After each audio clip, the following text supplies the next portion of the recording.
Feeling like a shark in a shrimp tank. Big fish, small pond in the shrimp tank.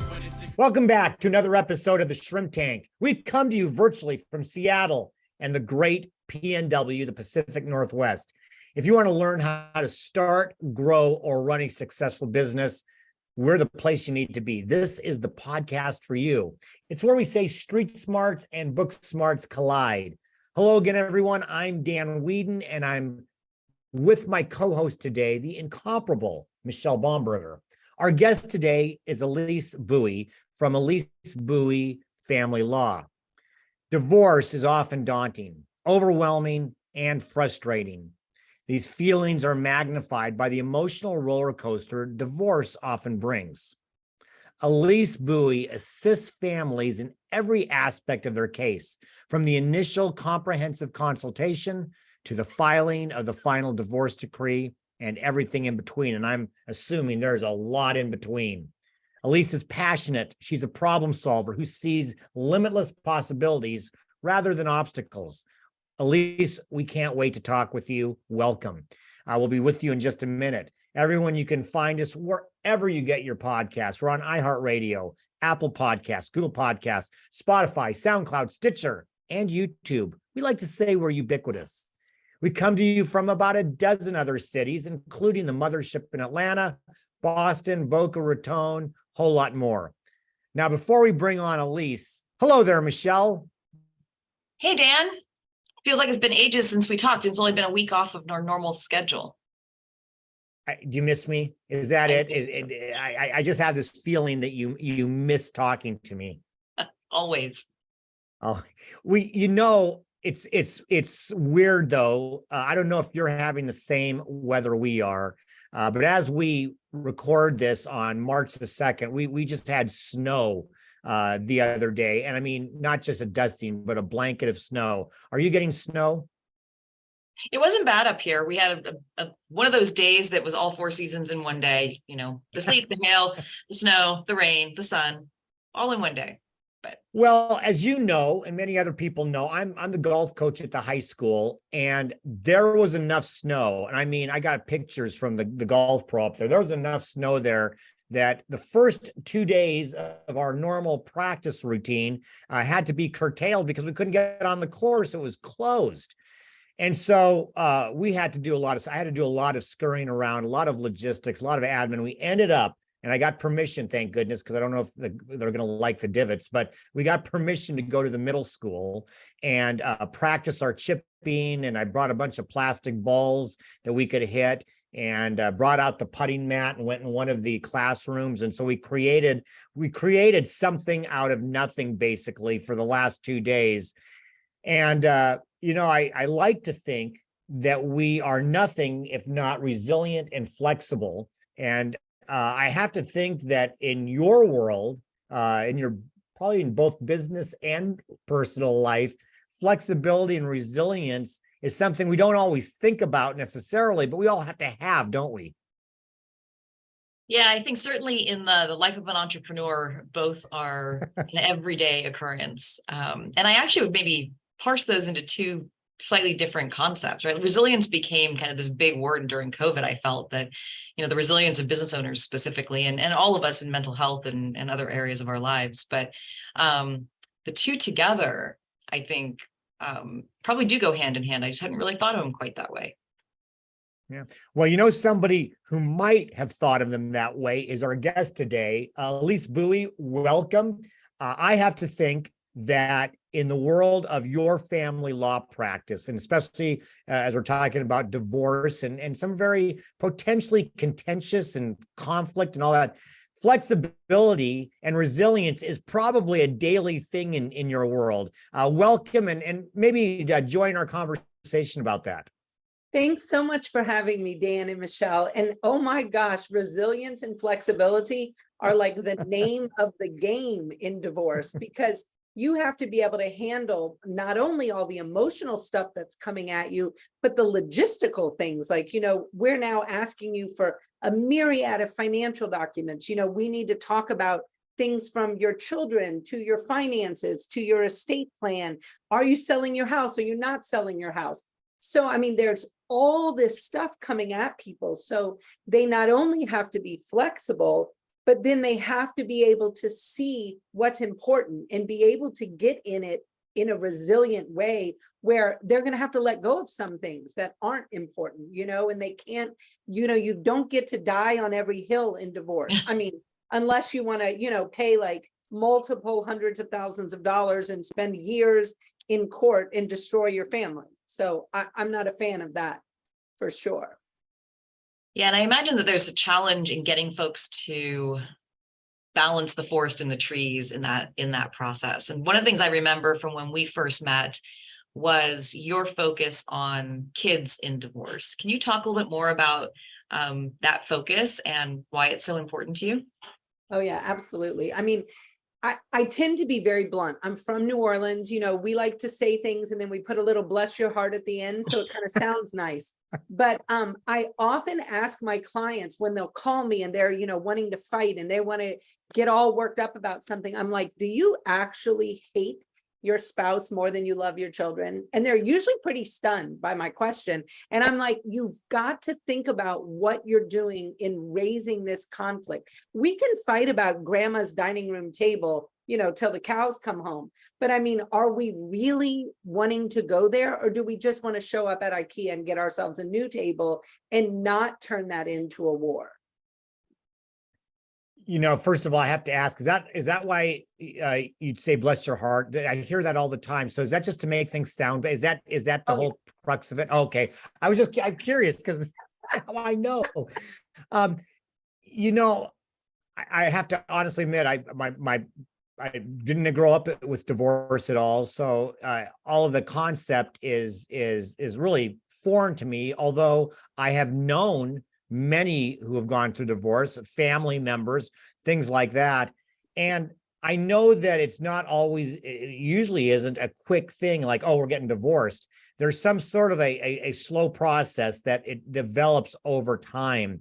Maybe if on the front end, are there things that you would recommend to people as they're going through this process of discernment, whether they really want to or not? And then what is usually the motivating factor at the end to go through with it?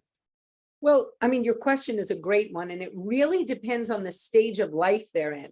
Like if I'm talking to a younger couple with young children and they're, having trouble and they're coming to me, I'm going to really encourage them to take a step back and pause. And I'm going to probably throw some resources at them, most particularly Fair Play, the book written by Eve Rodsky, the card game, this whole idea of gender equity in the home and how do we bring a system into our home so that we can raise children and function without so much dysfunction. I mean, Fair Play is game changing for families, and a lot of families don't even know it exists. And so I have been able to walk many families through Fair Play and really help them come to a place where they actually realize they don't want a divorce right now. They actually want to work on some of these skills.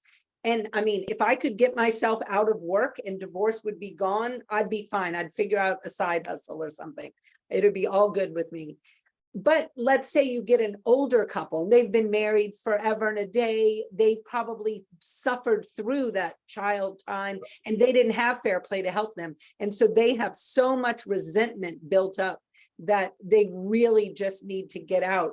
Those people we need to really work on. I mean, one, how do we get out with dignity, peace? Because often they do have older children, they have grandchildren, all kinds of things are going to be impacted.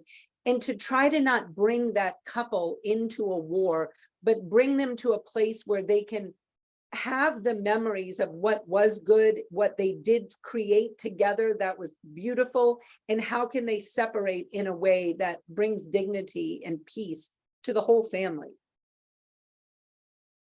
Those two words are not words that people typically associate with divorce. The dignity and peace components is not something you often hear. I imagine that the work you do can be incredibly taxing emotionally. And something that I've seen you talk a lot about is the law firm environment and sort of the humanity of the law firm environment. Can you talk a little about some of that you do for yourself and your team within the context of the practice of law, which can be pretty gruesome. Oh, that's such an understatement. I'm always so kind of worried about our profession from a high level.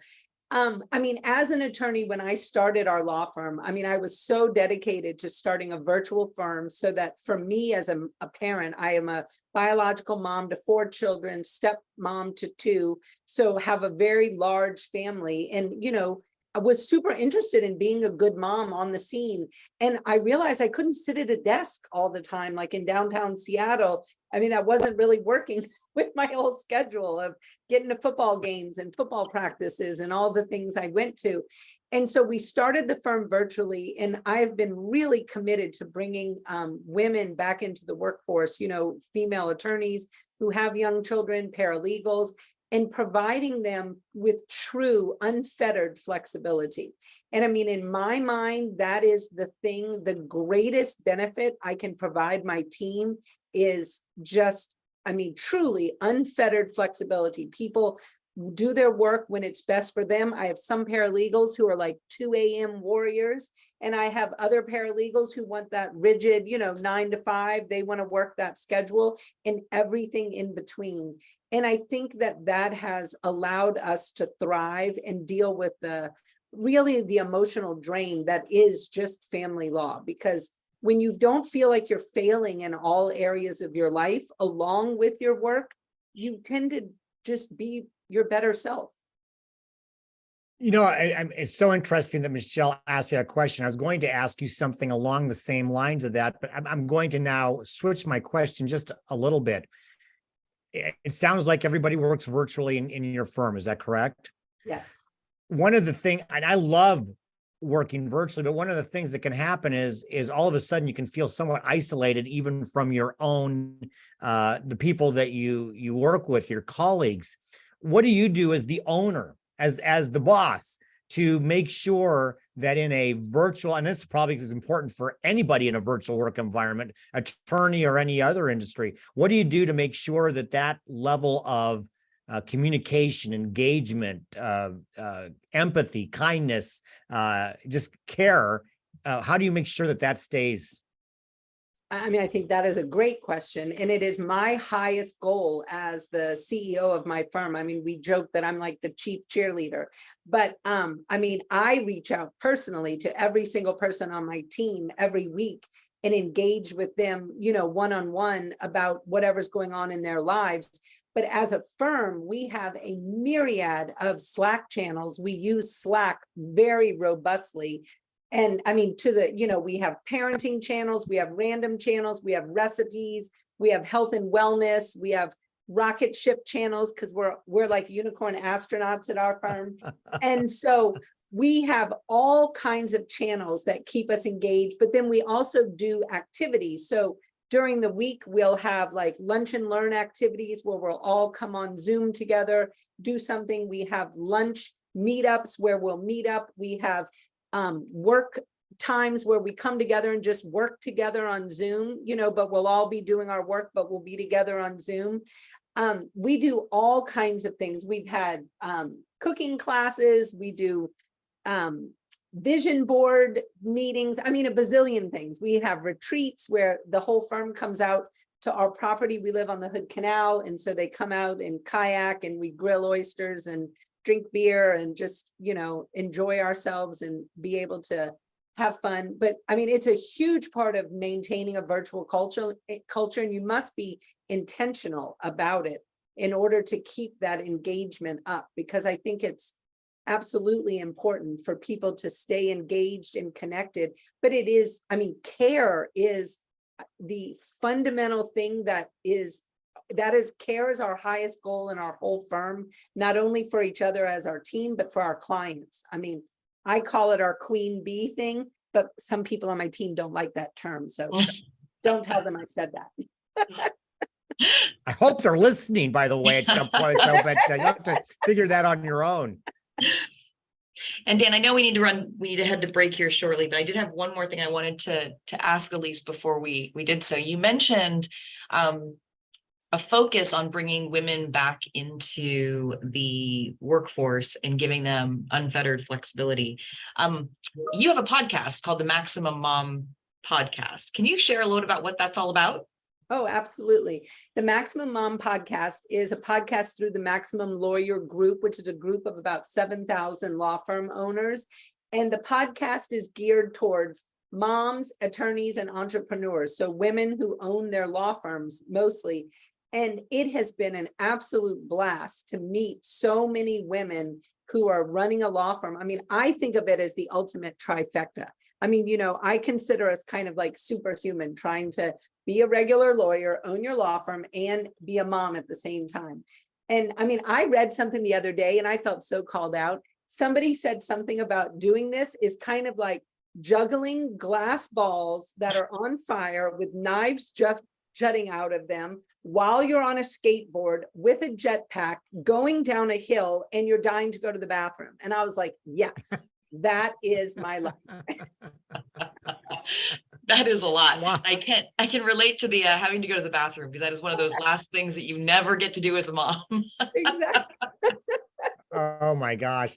Yeah, no, that sounds crazy. But what else is crazy is time has already come in the first part of our show. We've got to take a short break to hear from today's Spotlight sponsor. And when we come back with our guest, Elise Buie, for our Hot or Not section of the show, we're going to find out if prenuptial agreements are hot or not. Don't walk away. We'll be right back with more of the Shrimp Tank. The power of law is often used against those who don't know what they don't know, but not anymore. Equinox levels the field for entrepreneurs. Just as your business may now tap into the managed services provided for accounting, HR, IT, you can now tap into the power of law with Equinox. Equinox's strategic legal counsel service gives your business the same strategic law advantages as the megacorps. But unlike the mega attorneys, Equinox brings a balance of strategic business and practical legal guidance. You set the priorities in the budget. The Equinox team builds a personalized plan at a fixed monthly cost to best serve your legal priorities and needs. Take on business complexities with the power of law on your team. Visit equinoxbusinesslaw.com. Schedule a complimentary, no obligation evaluation to see where your business stands. Level the playing field with Equinox Strategic Legal Counsel. Well, welcome back to the Shrimp Tank, where we interview the best and brightest CEOs and business thought leaders in the greater Puget Sound area and beyond. I'm Michelle Bomberger here with Dan Whedon, and our guest today is Elise Buie of Elise Buie Family Law Group. Let's start our next segment, Hot or Not. So, Elise, I know you've listened to the show, and you know Hot or Not is where we pepper you with questions about business, about life, and maybe even about skateboarding while juggling and wanting to go to the bathroom. Who knows? We may get that in. But I'm going to start out with, let's just say, kind of an easy one, probably an easy one for you to answer. Hot or not? Prenuptial agreements. Hot. And now you're supposed to say why or why not. Why if somebody listening will say, why is that hot? Prenups are the best because it allows you to communicate about issues that so many people, especially Pacific Northwesters, we don't like to talk about things all the time, and they get married and they haven't discussed things. Whereas a prenup forces you not only to discuss important things like how are you going to handle childcare? How are you going to handle sharing wealth? What are you going to do if something happens? I consider a prenup as a way to divorce-proof your marriage.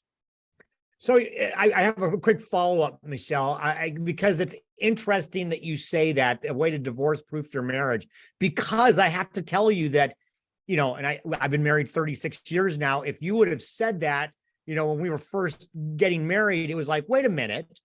Are you saying you're planning to get divorced and we're doing this in advance? It would seem like, at least from, and maybe it's my limited thinking, that it would be the opposite. Do you hear that from other people? No, except people in you and I's generation. Most young people have a completely different take on it. And I have to tell you, Dan, the world is different. When you and I were getting married, I mean, I don't know what your financial situation was, but mine, I had a box of unpaid bills. There wasn't anything to share. People come now And they're, 28 years old, they've been working at Amazon and they have $3 million. And I'm like, aha, okay, so, we do have something to talk about. It's a whole different ball game. Yeah, we were 21, and I think the shoebox would have been about the same type thing. So okay. No, it's a great observation, I think. I'm gonna take a little different tact here on the hot or not. Law as a profession. I think of it as the greatest honor to be an attorney in a democratic society.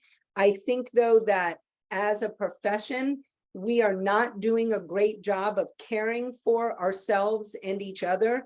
And I think that there is a level of hostility and unprofessionalism that permeates our profession that is horrific to me. And as a family law attorney, I find it not only to be horrific, I find it to be pretty evil when I see an attorney being rude and like creating arguments and fights. And we are supposed to be modeling conflict resolution for people who are going through one of the largest conflicts in their lives. And you see attorneys that send nasty grams. And I'm like, oh, come on, guys, like we can do better than this. And so there's a lot I think we could do. I mean, we could have a whole podcast on, I have a daughter in law school, and boy, does she tell me fascinating things about what's happening in law school now. Yeah, actually, I got a college student who's also considering the legal professions. I'm introducing him to folks who are in different practice areas to have those conversations. But I do think, you hear the lawyer jokes and kind of the reputation, the stereotypes, and sadly they come from a lot of reality. As maybe a follow-up question is, are you seeing more innovation due to that, innovation in law practice? I wouldn't say due to the incivility. I mean, the thing that I have found is people who really are focused on the incivility as a real problem and see it as not only a problem just for their own mental health and their own well-being, their team's well-being, but for their clients.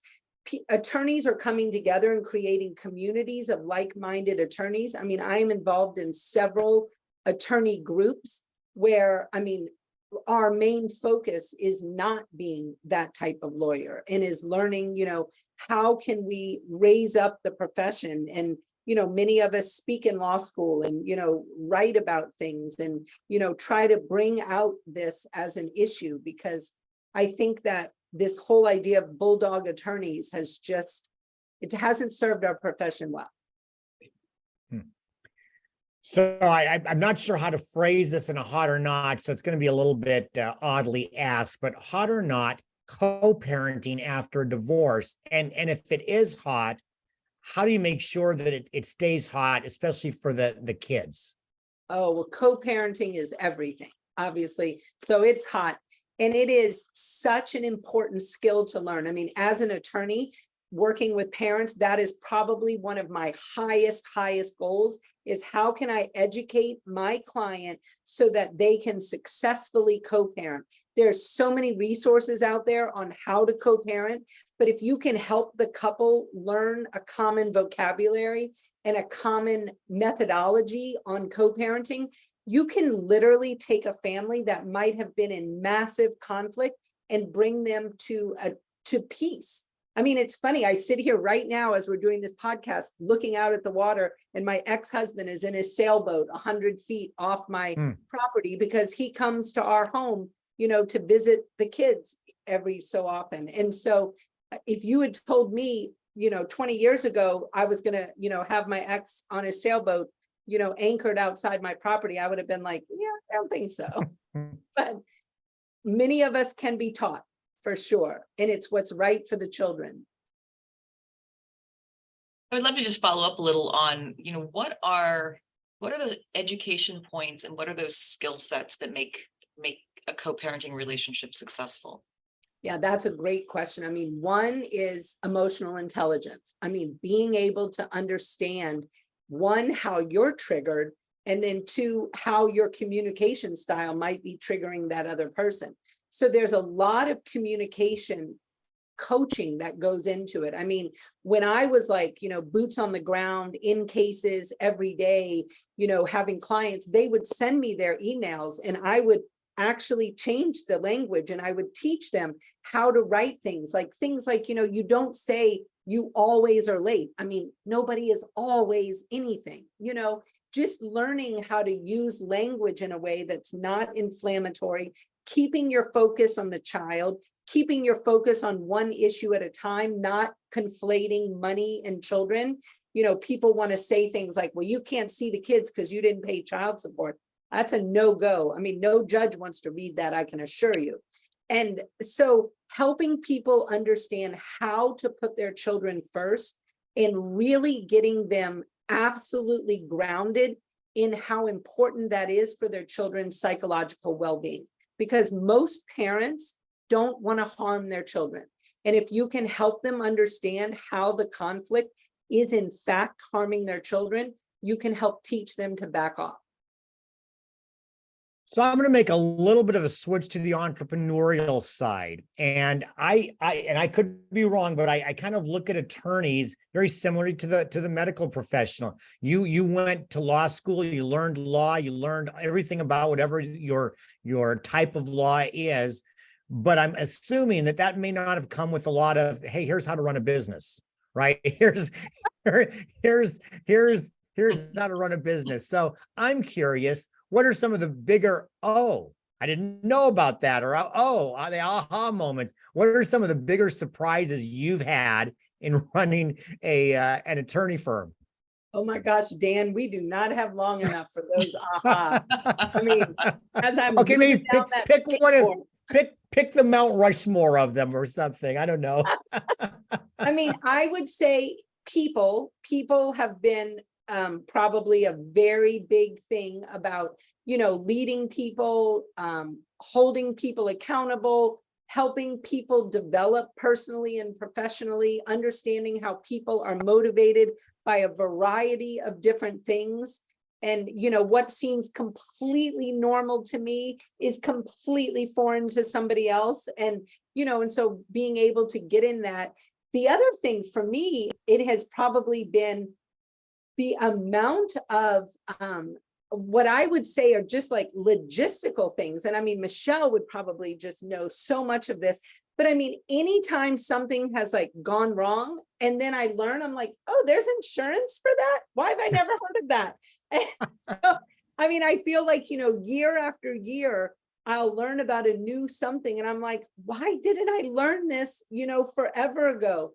And the other thing is, I mean, I feel like owning a law firm has been the biggest amount of education for my own self-improvement, even more than raising 6 children. I mean, it has been a wild, wild ride of turning that mirror on myself, figuring out which part of my personality, my, things are coming and are causing problems.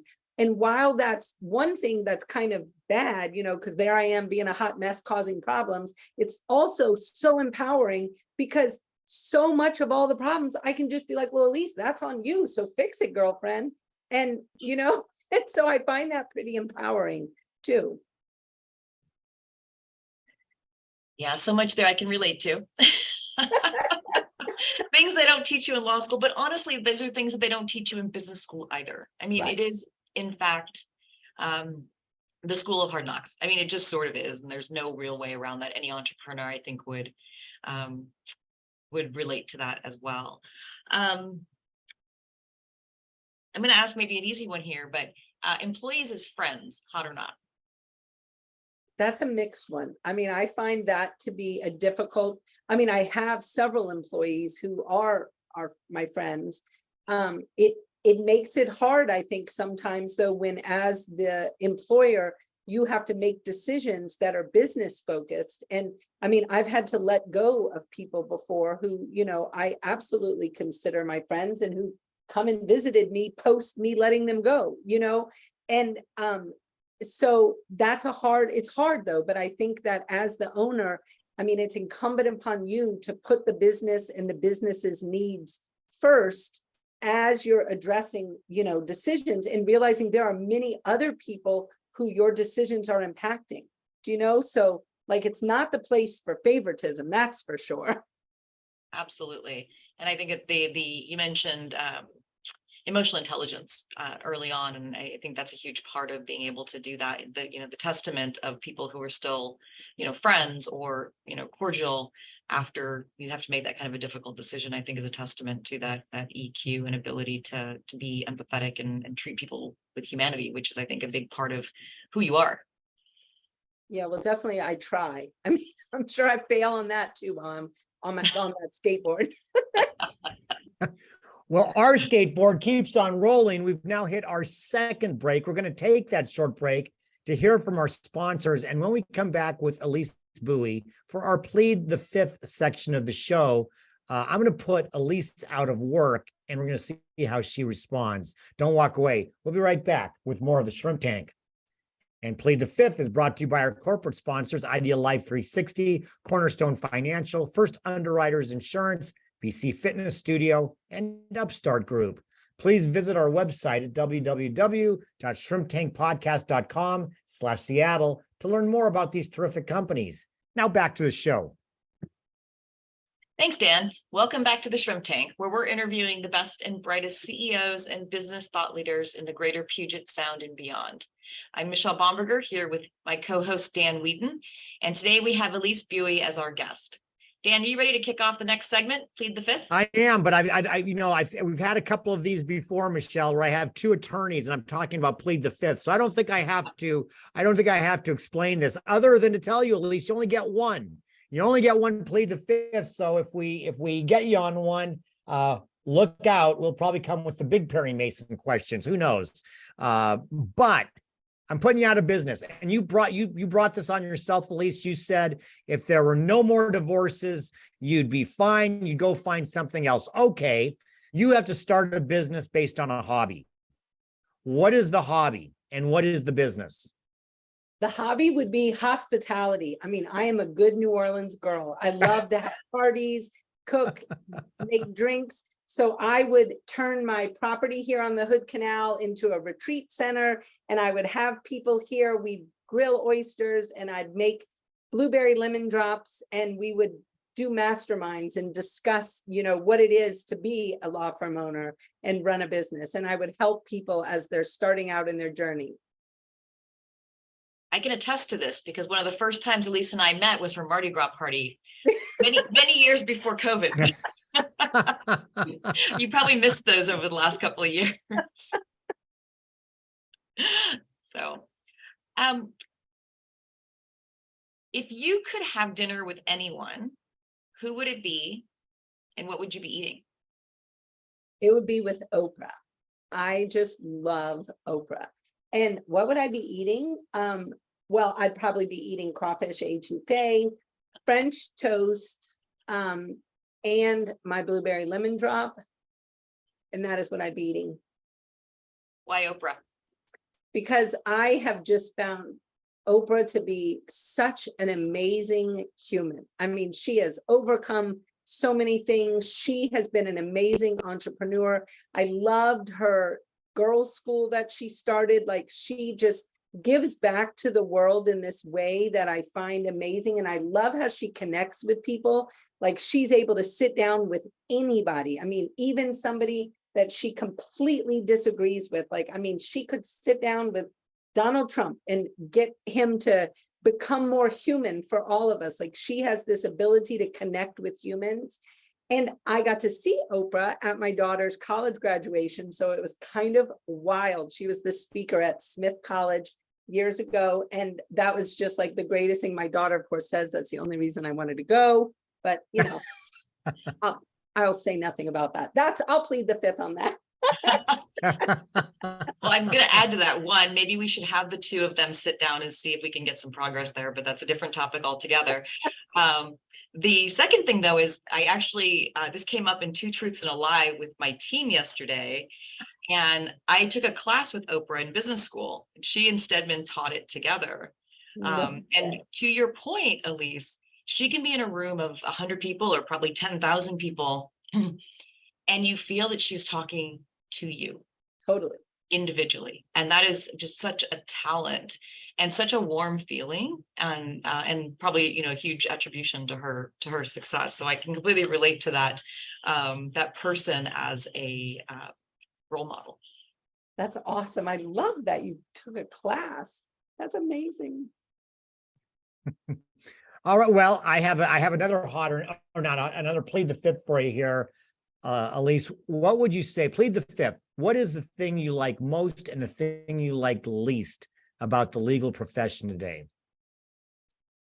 The thing I like most is our ability to help people at some of the worst times in their lives. I feel like it is amazingly cool to stand by somebody through a transformational part in their life. The thing I like least is the billable hour. And I think that it is the most inefficient, silly thing. And we as a firm are trying to get away from the billable hour, but boy, do I have to like bring along a lot of people who are like, well, that's the only way I know it. And I'm like, well, let's start thinking differently because we don't have to do it all like that. So well, I think the law is and just stuck. Yeah, just to piggyback on before Michelle brings hers, when I started my consulting practice in 2005, I was fortunate to find a person who said no value-based fees, and based on because you don't want the meter running. So people don't want to think that the meter is running. So I congratulate you on that, and I know what Michelle's doing in her firm as well. So Michelle, go ahead.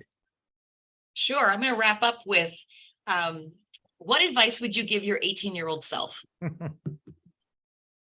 To trust myself and not feel like just because other people are in the room with me, they're older, or maybe they're a man, and for me to think somehow that they know more and that they're smarter and better. I feel like I spent a lot of years questioning myself.